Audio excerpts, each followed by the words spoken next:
So one of the things I think, I don't know if he was joking about this, is Diallo's homegirl in Detroit, but and I put the link in the chat. So Diallo, you can kind of explain what the Sambo Awards is, but then I couldn't really find an organization. We call them out organization, but I feel like their objectives is kind of weird. But which link did you want? The last link I just sent. Agnes Hitchcock link. But Diallo, could you explain what the Sambo Awards is? I know you had some idea or thoughts about calling people out and stuff like that, but yeah, you know, one, as much as I was a detractor and I as much as I was a critic and a detractor and a non-attender of the Million Man farce, the first Million Man farce and all preceding farces. One good thing that came out of the Million Man farce, that was a coalition that came together to compile and publish the Certified Directory of American Uncle Toms. And so I purchased the book. I think it's a great book. And then there was a magazine, a periodical that came out that called Whack and Proud, that also, I can't find my copy of their Whack and Proud issue. And it breaks my heart that I didn't keep up with that, which was Whack and Proud, Certified Directory of Uncle Toms, and now today the Sambo Awards, of calling out race traitors. And I know that Sambo has been brought up, and people are trying to rehabilitate the insult of Uncle Tom. But long story short, the Call 'Em Out Coalition in Detroit comes up with the Sambo Awards that they give out. But this has been going on for quite some time. I mean, even Malcolm X was threatened with lawsuits and given cease and desist letters for calling Abernathy and all the other, what he called the Big Six of the civil rights movement, calling them handkerchief head Uncle Tom. So, and Garvey even called out Du Bois. So I think that this fallacy that we have to remain civil amongst ourselves, we can't fight publicly amongst ourselves, and we have to have this, what I call empty unity that's not rooted in anything besides politeness and the appearance of getting along. So I think that in Detroit, I'm glad that they have a Call 'Em Out coalition. I think that this should be replicated throughout all Black communities. I think African people are plagued by traitors, race traitors, sellouts, Uncle Tom, handkerchief head, Sambo, step and fetch it. And I don't think that we could ever have any real sustained solidarity or ever really have any type of sustained collective dignity if people from within our race are allowed to betray us with impunity and no means of calling them out and holding them to task. So tell me this: when you think about calling out and holding to task, you in Detroit, this elder is almost 75 or older as a organizer. Agnes Hitchcock, right? But her objective is, because even when you saw I think 4 years ago when I saw her calling out the police chief, who happened to look like Malcolm X a little bit, it was kind of weird. But her objective is, we need more Black elected public officials, including more Black cops, and that's what she was calling them out for. So what's your thoughts about engaging her to, I don't know, call her out or address her or critique her, as if like, if this is what you're calling him out for, I'm not sure that I would be in a line. Yeah, I do think that the criteria for calling someone an Uncle Tom or a Sambo should be articulated. I think that any individual or any group, if I call somebody a coon or call somebody out, I think it would be valid to say, yo, what's your criteria? What offenses have they committed?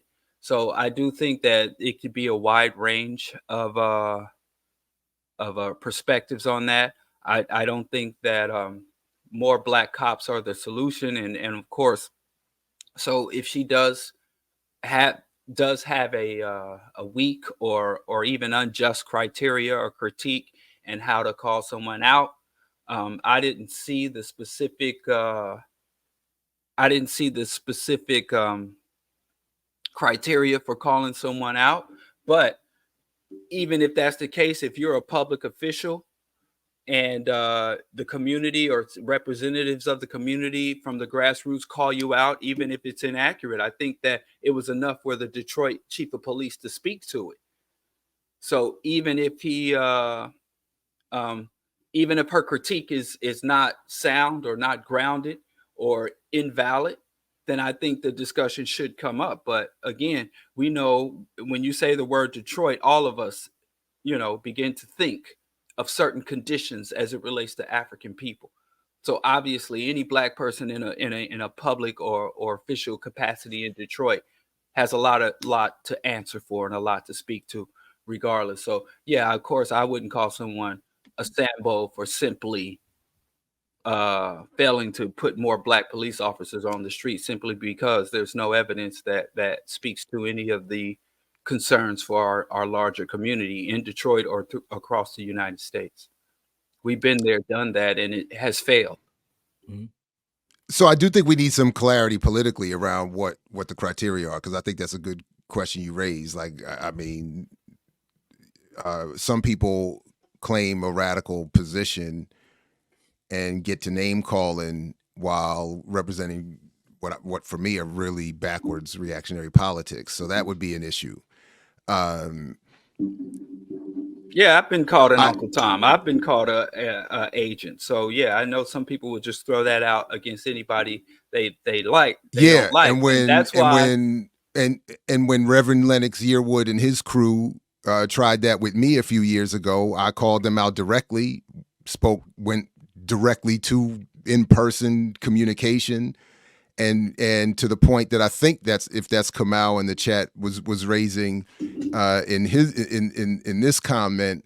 That was my point. I was like, let's be clear about who's saying what to who, because people get hurt over that stuff. This whole agent thing and stuff like that. That said, while I've had some fun with it, obviously with over the years and broadcasted the Hate Awards, some of our jokes around here. When I remember even once upon a time with Black Agenda Report, Glenn and Bruce, with some minor support from me, were putting together what they were calling the Lawn Jockey Awards, where and I even have one still somewhere around here. I support it. And they had framed pictures of the what would be eventually become for Glenn and them the Black Misleadership class. Well done, but like pictured and redesigned as lawn jockeys, and we were going to give out those awards. I mean, it was slick, but.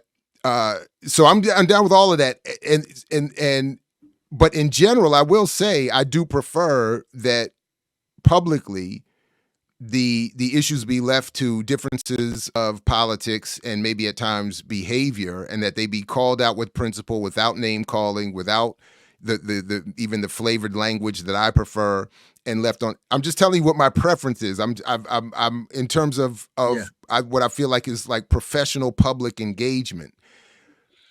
Never mind what my maybe preferences are for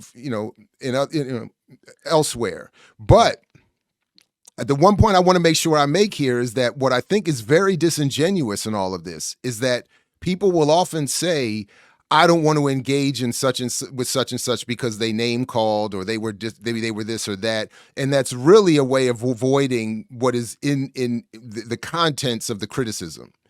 And that's the part that becomes frustrating to me, and then it becomes evident.